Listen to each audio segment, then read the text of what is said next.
1 फरवरी को बजट वित्त मंत्री निर्मला सीतारमण अंतरिम बजट पेश करेंगी, जिससे हर वर्ग के लोगों को कई उम्मीदें हैं। वहीं अम्बाला के किसानों ने भी अपनी कई उम्मीदें जाहिर की हैं और कहा कि सत्ता में आने से पहले सरकार ने जो किसानों से वायदे किए थे उन्हें पूरा करना चाहिए। वहीं स्वामीनाथन रिपोर्ट को पूर्ण रूप से लागू करने की किसानों ने मांग की है।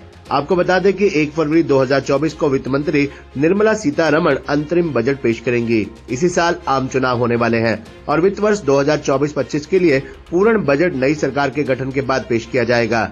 इस बजट से हर वर्ग के लोगों को कई उम्मीदें हैं। वहीं अम्बाला के किसानों ने भी बजट से अपनी कई उम्मीदें जाहिर की हैं। किसानों का कहना है कि सरकार ने सत्ता में आने से पहले जो वायदे किए थे उन्हें पूरा किया जाए, फसल की खरीद MSP पर की जाए और स्वामीनाथन रिपोर्ट को पूर्ण तरीके से लागू किया जाए।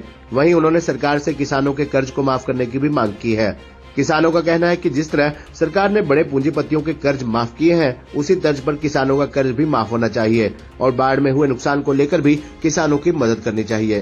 देखो, आने वाले बजट के अंदर हम सरकार से आस करते हैं कि C2+ के तहत हमारी फसल के दाम दिए जाएं और स्वामीनाथन रिपोर्ट लागू की जाए और किसानों का संपूर्ण कर्जा मुक्त किया जाए। ये मोदी जी ने कहा था भी मेरे को प्राइम मिनिस्टर दोबारा बनाओ, मैं सभी का कर्जा माफ करूंगा। और अम्बाड़ा में और हरियाणा के अंदर 5 फसलों के ऊपर कुदरत की मार पड़ी है, पीछे फ्लड आया है, किसान काफी घाटे में चले गए हैं और जो भी किसानों की लिमिट KCC है उसका संपूर्ण ब्याज माफ किया जाए और किसानों को कृषि यंत्र जो प्रणाली प्रबंधन के लिए हैं, बड़े बड़े 60 हॉर्स पावर के ट्रैक्टर किसानों को बहुत कम रेटों के ऊपर उपलब्ध कराए जाएं, ताकि सरकार चाहती है भी ये पराली को आग ना लगाएं।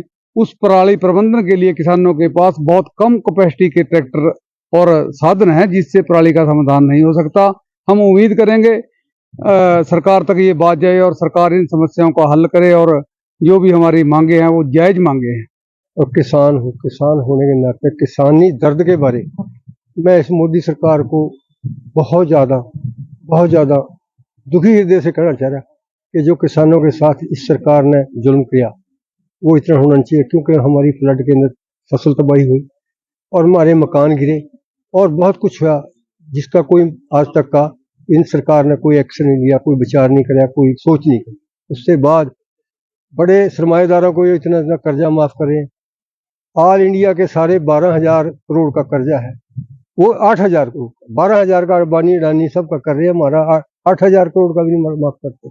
ये हमारे लिए सरकार कैसे क्या सुविधा दे रही है हमारे को। जो स्वामीनाथन रिपोर्ट है उसको पूर्ण लागू किया जाए, चाहे फसल का दाम है, चाहे मशीनरी का दाम है, चाहे मटीरियल का दाम, किसी चीज का दाम है, सबको एक मतलब लेके चले बराबर, ताकि किसान के कोई इतना वजन।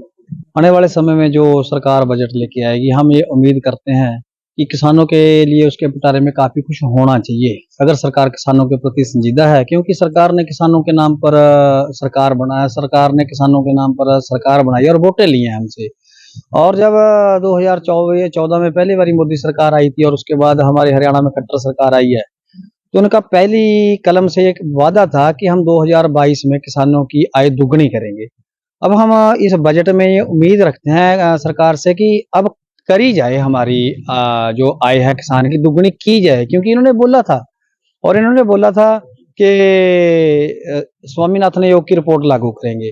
तो इसमें हम ये भी उम्मीद करते हैं कि स्वामीनाथन आयोग की रिपोर्ट लागू करके किसानों की पूर्ण कर्जा मुक्ति इस बजट के तहत की जाए।